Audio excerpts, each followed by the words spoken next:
Hi, good evening. Today is Saturday, May 3, 3rd, and today, from now on, I'm gonna try to read out chapter 8 again. So let's get started. Many people believe that music and feelings are linked. However, is it actually true? If many people listen to the same song, they usually agree if it is happy, sad, relaxing, or exciting.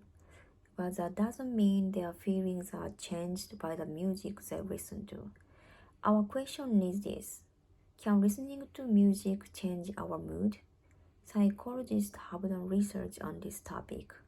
In their experiment, they connected machines to people.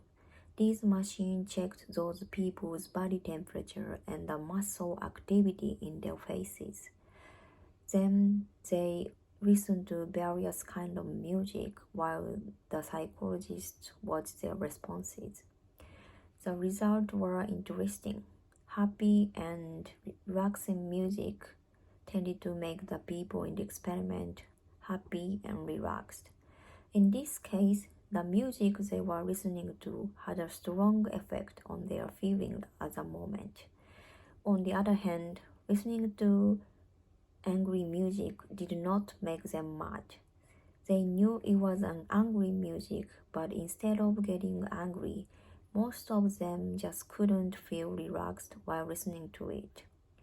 The tempo or speed of a song affect people's feeling the most.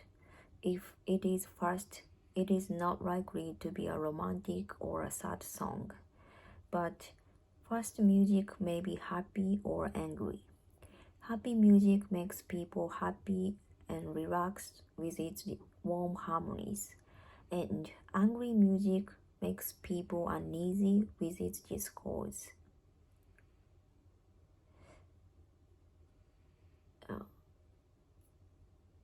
Discords.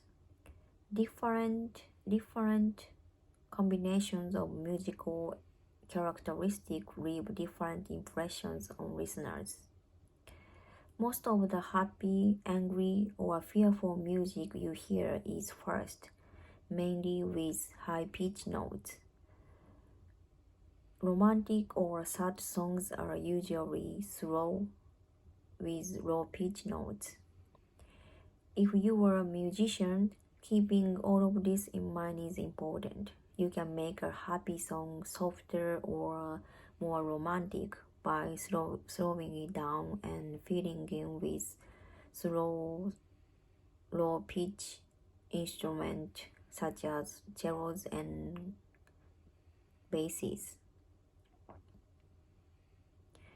Or you can make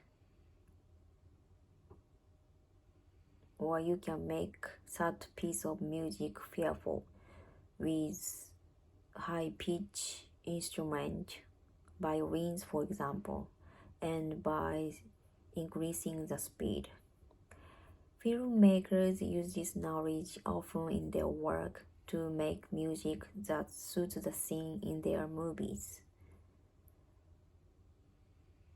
Music can affect its listeners in unbelievable ways. Have you heard of Mozart? There is something called the Mozart effect. It is the idea that if children or even babies listen to Mozart music,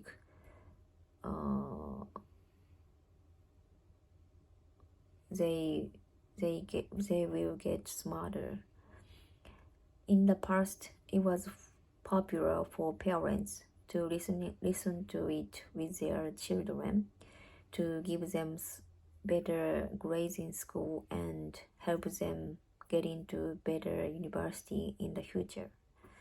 In 1993, psychologists researched this topic. They wanted to find out if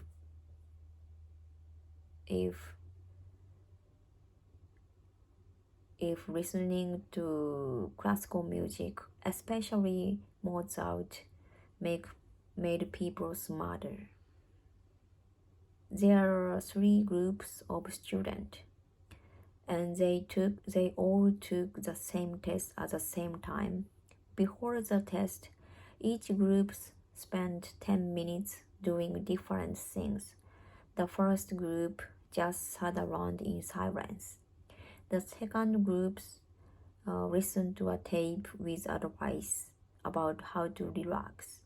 And third group listened to Mozart music. The first and second group had about the same test scores. And surprisingly, the third group, who listened to Mozart, got much better scores than them. Their average was a whole 10% higher than the other groups.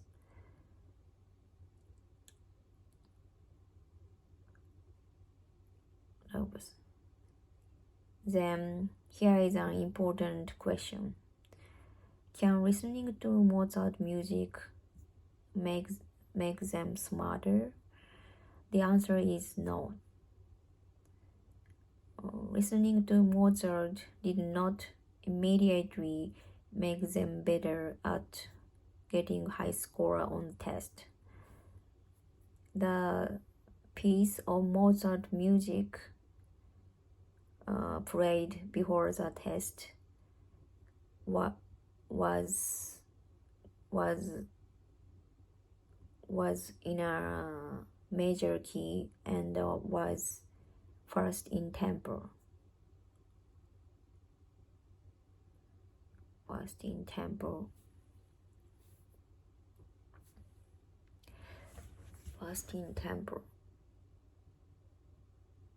It simply relax them and make them happy.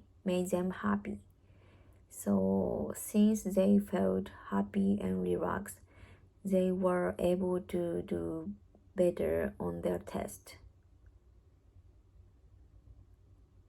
From this research, the psychologists have learned that first, major key music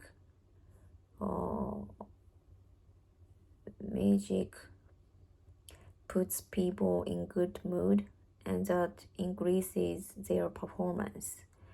So the next time you study, why don't you put on a pair of headphones and listen to fast and happy music? It won't make you smarter, but you will probably be able to focus better on studying. Yeah, I made it. I just finished chapter 8. So after this video, I'm gonna start studying chapter 9. So I'm so happy, and yeah, I'm proud of myself.